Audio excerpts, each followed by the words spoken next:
This is episode 549 from the poem of the Man God by Maria Valtorta, volume 5, Going to Ephraim. It was written on the 2nd of January, 1947. In the fresh, clear, early dawn, the fields around Nike's house are all green with new shoots of corn, only a few centimeters high, as delicate in shade as very clear emeralds. The orchard, which is closer to the house and is still bare, looks even darker and more massive, compared with the delicate stems and with the paradisiac serenity of the airy sky. The white house is crowned in the early sunshine with the flights of doves. Nike is already up, and she is diligently ensuring that the departing persons have what may comfort them during their journey. First of all, she dismisses Lazarus's 2 servants who were kept by her for that night, and who, after taking some refreshment, go away trotting their horses. She then goes back into the kitchen, where the maidservants are preparing milk and food on big fires, and from a large earthen pot she pours some oil into 2 smaller ones, and then some wine into 2 small wineskins. She urges the servant, who is preparing the loaves of bread as thin as buns, to take them to the stone oven that is ready. From large boards on which cheese is desiccated in the warmth of the kitchen, she picks the best whole ones. She takes some honey and pours it slowly into some small vessels fitted with firm taps. She then makes up several bundles containing the foodstuffs, and one of them contains a whole kid, or lamb, that a servant takes off the spit on which it was roasted. Another contains apples as red as corals. In another there are edible olives. In a third one there are dried currants. There is one of peeled barley. She is closing this last package when Jesus enters the kitchen and greets all the people present. "Master, peace to you. Are you up already?" "I should have been up earlier, but my disciples were so tired that I let them sleep on." "What are you doing, Nike?" "I am preparing. They will not be heavy. See, 12 parcels, and I have taken into consideration the strength of the bearers." "And what about me?" "Oh, Master, you already have your burden," and tears begin to shine in Nike's eyes. "Let us go outside, Nike. We shall be able to speak in peace." They go out, and they move away from the house. "My heart is aching, Master." "I know, but it is necessary to be strong, considering that you have not grieved me." "Oh, let that never happen. But I thought that I would be able to stay near you, and that is why I came to Jerusalem. Otherwise I would have stayed here, where I own these fields." Also Lazarus, Martha, and Mary thought they would be able to be with me. "And you can see." "Yes, I can see. I am not going back to Jerusalem any more, as you are not there. I shall be closer to you if I remain here, and I shall be able to help you." "You have already given so much." "I have not given anything. I would like to be able to take my house wherever you go, but I will come. I would certainly come to see what you need. What you told me to do now is right. I shall stay here until they are convinced that you are not here. But later, it is a long and difficult road for a woman, and it is not safe either." "Oh, I am not afraid. I am too old to be pleasant and attractive as a woman, and I do not carry treasures to be sought as a prey. Highwaymen are better than many people who consider themselves holy, and instead are thieves and want to rob you of your peace and freedom. Do not hate them, Nike. That is more difficult for me than anything else, but I will try not to hate them for your sake. I wept all night, Lord. I heard you go to and fro in the house as indefatigable as a bee, and you seemed a mother anxious about her persecuted son. Do not weep. Guilty people must weep, not you. God is good to his Messiah. In the most grievous hours, he always makes me find a motherly heart close to me. And what are you going to do about your mother? You told me that she was coming soon." "She will come to Ephraim. Lazarus is going to inform her. Here is Simon of Jonah, with my brothers." "Do they know?" "Not yet, Nike. I will tell them when we are far away. And when I come, I will tell you what happens here and in Jerusalem." They joined the apostles who were coming out of the house, one after the other, looking for Jesus. "Come, brothers, take some food before departing. Everything is ready." Nike did not sleep last night to provide for us. "Thank the good disciples," says Jesus, entering the large kitchen.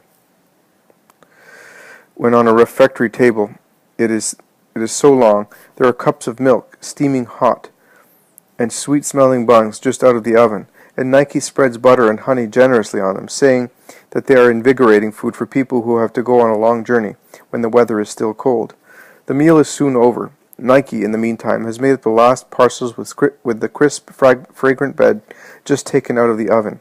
Each apostle takes his bundle that has been tied in such a way as to be carried without much trouble.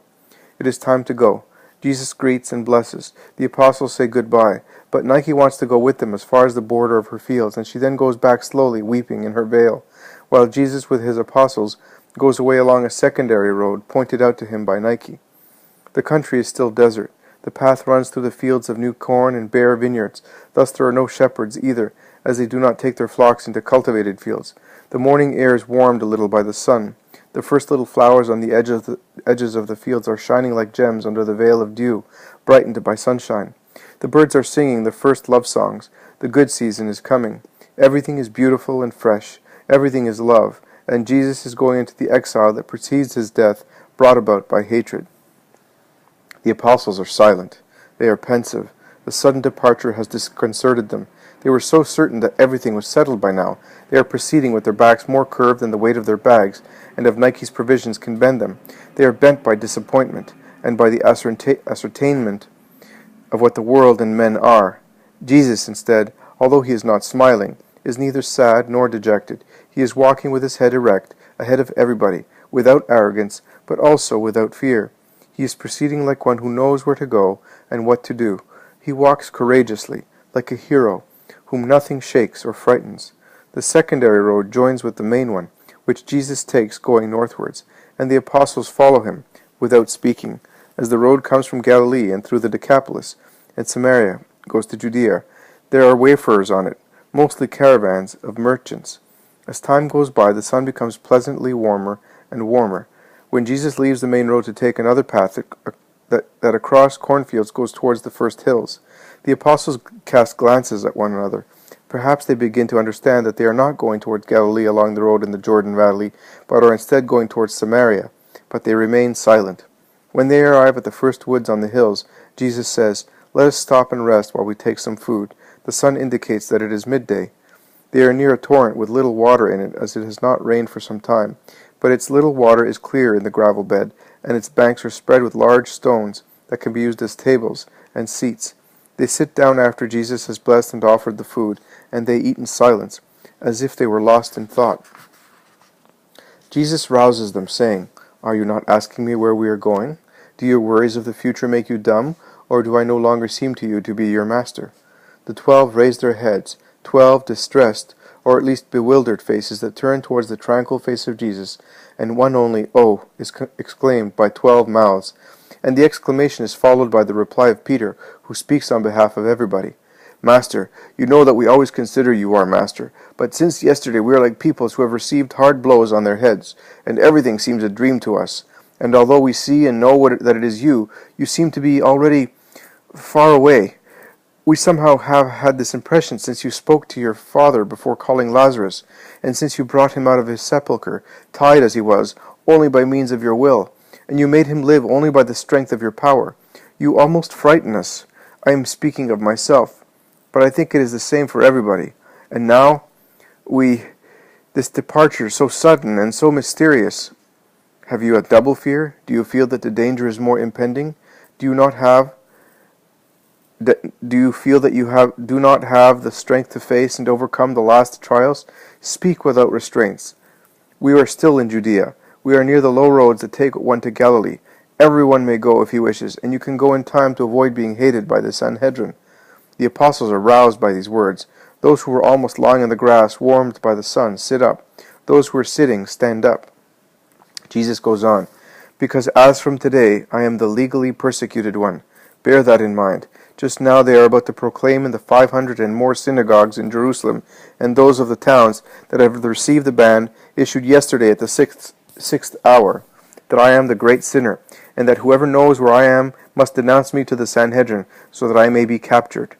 The apostles shout as if they already saw him captured. John clings to his neck, moaning, "Ah, I have always foreseen that," and he sobs loud. Some curse the Sanhedrin, some invoke divine justice, some weep, some become petrified. "Be silent and listen. I have never deceived you. I have always told you the truth. When possible, I defended and protected you. Your presence near me has been as pleasant as that of sons. I did not even hide my last hour, my dangers, my passion from you. But those were problems that concerned me exclusively. Now your dangers, your safety, and that of your families are to be taken into consideration. I ask you to do that. with absolute freedom. Do not consider them in the light of your love for me, or of your election made by me, as I am releasing you from every obligation towards God and His Christ. Just imagine that we have met here, now, for the first time, and that after listening to me, you decide whether it is convenient for you or not to follow the unknown man whose words have moved you. Imagine that you hear and see me for the first time, and that I say to you, bear in mind that I am persecuted and hated, and that whoever loves me is persecuted and hated as I am, in his person, his interests, his affections. Remember that persecution may end up with death and the confiscation of the family property. Think it over and decide. I will love you just the same if you say to me, Master, I cannot come with you any more. Are you becoming sad? No, you must not. We are good friends who decide with peace and love what is to be done, with reciprocal compassion. I cannot let you face the future without making you ponder over it. I do not disesteem you. I love you all. I am the Master. It is obvious that the Master should know his disciples. I am the shepherd, and it is obvious that a shepherd should know his lambs. I know that my disciples, if they had to face a test without being sufficiently prepared, not only in the wisdom coming from their Master, and which is therefore good and perfect, but also in their own ponderation of the situation, might fail, or at least they would not triumph like athletes in a stadium. To measure oneself and to evaluate circumstances is always a wise rule, in little and great things. I, the shepherd, must say to the lambs, Here I am now going to enter a place of wolves and butchers. Have you enough strength to go among them? I could also tell you now which of you will not have the strength to withstand the trial, although I can assure and reassure you that none of you will fall at the hands of the executioners, who will sacrifice the Lamb of God. My capture is of such weight that it will suffice them. So I say to you, think it over. Once I said to you, Be not afraid of those who kill. I said, He who having laid his hand on the plough looks back to consider the past and what he may lose or require is not fit for my mission. But they were rules to give you the measure of what it means to be disciples, and rules for the future that will take place when I am no longer the master, but my unbelievers are the masters. They serve to strengthen your souls. But even such strength, which is undeniable, you have acquired as compared with the non-entities you were, I am referring to your spirits, is still too little with respect to the greatness of the trial. Oh, do not think in the secrecy of your hearts the Master is scandalized at us. I am not scandalized. On the contrary, I tell you that you must not be scandalized, neither now or in the future, at your own weakness. In all future times there will always be people among the members of my church, both lambs and shepherds, who will be inferior to the greatness of their mission. There will be periods when the idle shepherds and the idle believers are more numerous than the true shepherds and the true believers. Periods of eclipse of the spirit of faith of the world. But an eclipse is not the death of a star. It is only a temporary, more or less partial obscuring of a star. Afterwards its beauty reappears, and it looks brighter. The same will happen to my fold. I say to you, ponder over it. I say to you as your master, shepherd and friend, I leave you completely free to discuss the matter among yourselves. I am going over there to that thicket to pray. One by one will come and tell me what you have decided, and I will bless your sincere honesty, whatever it may be, and I will love you for what you have given me so far. Goodbye. He stands up and goes away. The apostles are terrified, puzzled, moved. At first they cannot even speak. Then Peter is the first to say, May hell swallow me if I want to leave him. I am sure of myself. Even if all the demons in Gehenna, led by Leviathan, should come against me, I would not move away from him out of fear. Neither would I. Am I to be inferior to my daughters? Says Philip. I am sure that they will do him no harm. The members of the Sanhedrin threaten, but they do so to convince themselves that the Sanhedrin still exists. They know very well that they have no power if Rome is not agreeable. Their sentences. It's Rome that judges, says the Iscariot boldly. But the Sanhedrin is still concerned with religious matters, remarks Andrew. Are you afraid, perhaps, brother? Bear in mind that there have never been cowards in our family, says Peter threateningly, as he feels that his heart is overflowing with a warlike spirit. I am not afraid, and I hope I shall be able to prove it. I am only telling Judas what I think. You are right, but the mistake of the Sanhedrin consists in wishing to make use of a political weapon, as they do not wish to say or to be told that they have lifted their hands against the Christ. I know that for certain. They would like us, that is, they would have liked to make Jesus commit sin, and thus make him contemptible to the crowds. But with regard to killing him, No, they are afraid. Their fright has no human comparison, because their souls are frightened. They do know that he is the Messiah. They know that very well, so much so that they realize they are done for, because the time is coming, and they want to overthrow him. But will they overthrow him? No. That is why we are seeking a political reason, so that the proconsul, that is Rome, should overthrow him. But the Christ does no harm to Rome, and Rome will do no harm to him. And the members of the Sanhedrin are howling in vain. So, are you staying with him? Of course, more than anybody else. I have nothing to lose or to gain by staying or going away. I have only to love him, and I will do that, says the zealot. I recognize him as the Messiah, and consequently I will follow him, says Nathanael. So will I. I have believed him to be the Messiah since John the Baptist pointed him out to me as such, says James of Zebedee. We are like brothers. To our faith we add the love of kinship. Is that right, James? Says Thaddeus. He has been my son for years, and I will follow his course. If he falls into the abyss dug by his enemies, I will follow him, replies James of Alphaeus. And what about me? Can I forget that he has redeemed me? Asks Matthew. My father would curse me 7 times. 7 if I should leave him. In any case, even if it were only for Mary's sake, I would never part from Jesus, says Thomas. John does not speak. His head is lowered. He looks dejected. The others mistake his attitude for weakness, and many ask him, And what about you? Are you the only one who wants to go away? John looks up, so pure also in his attitude and eyes, and fixing his limpid blue eyes on those who are questioning him, he says, I was praying for all of us, because we want to say and do things, and we rely on ourselves, and by doing so we do not realize that we challenge the words of the Master. If he says that we are not prepared, it means that we are not. If we have not become prepared in 3 years, we shall not become so in few months. What are you saying, in few months? What do you know? Are you a prophet, perhaps? They assail him with questions, almost reproaching him. I know nothing. So, what do you know? Has he perhaps told you? You always know his secrets, says Judas of Kerioth with envy. Do not hate me, my friend, if I understand that the fine weather is over. When will it be? I do not know. I know that it will happen. He says so. How many times he has said so? We do not want to believe it, but the hatred of the others confirms his words. So I pray, because there is nothing else to be done. I pray God to make us strong. Do you remember Judas when he told us that he had prayed his Father to have strength against temptations? All strength comes from God. I imitate my Master as is right to do. Well, are you staying or not? Asks Peter. And where do you want me to go if I do not stay with him, who is my life and welfare? But as I am a poor boy, the most miserable of all, I ask everything of God, the Father of Jesus and ours. That is settled. So we are all staying. Let us go to him. As he is certainly sad, our loyalty will make him happy, says Peter. Jesus is prostrated in prayer, with his face on the ground in the grass. He is certainly imploring his Father. But at the shuffling of feet, he stands up and looks at his apostles. He looks at them with a rather sad gravity.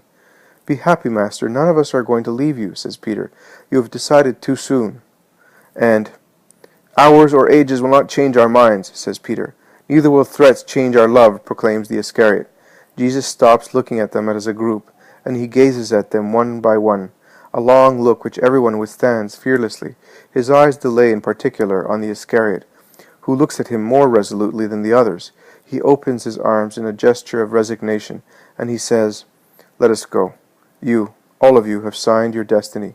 He goes back to the place where he was.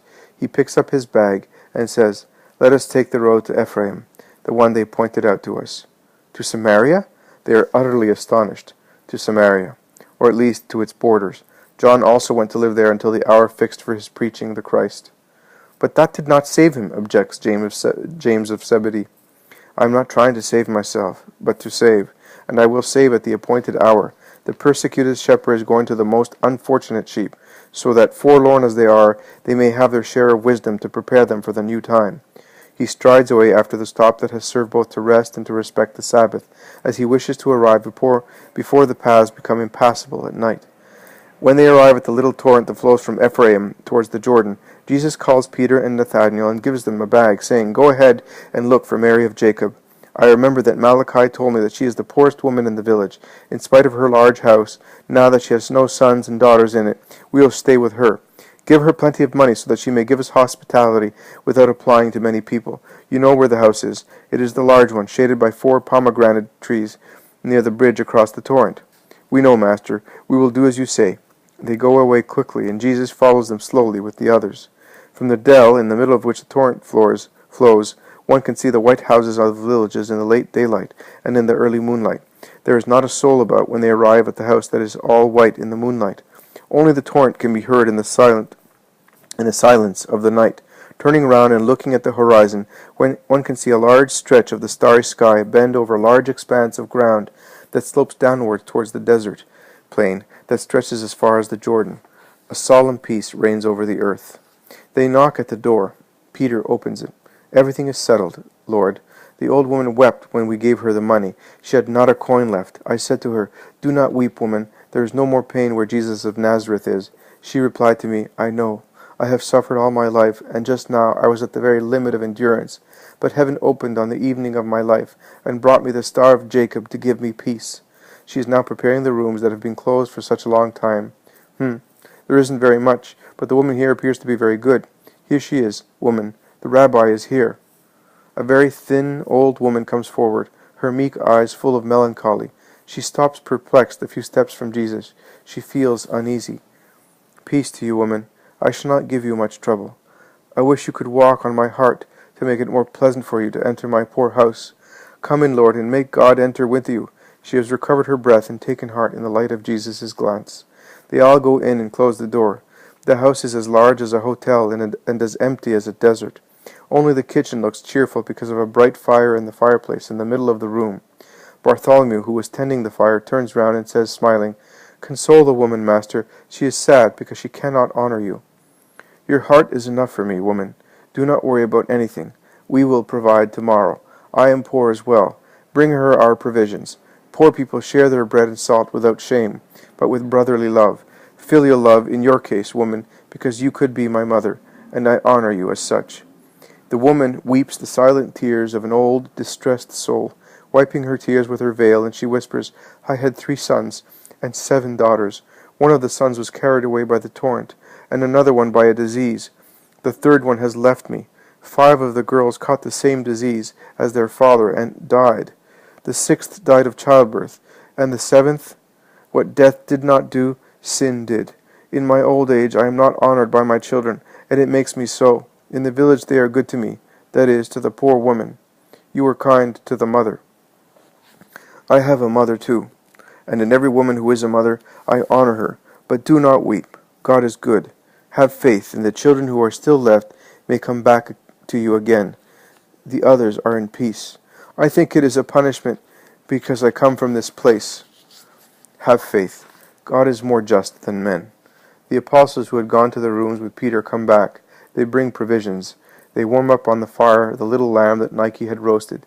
They put it on the table.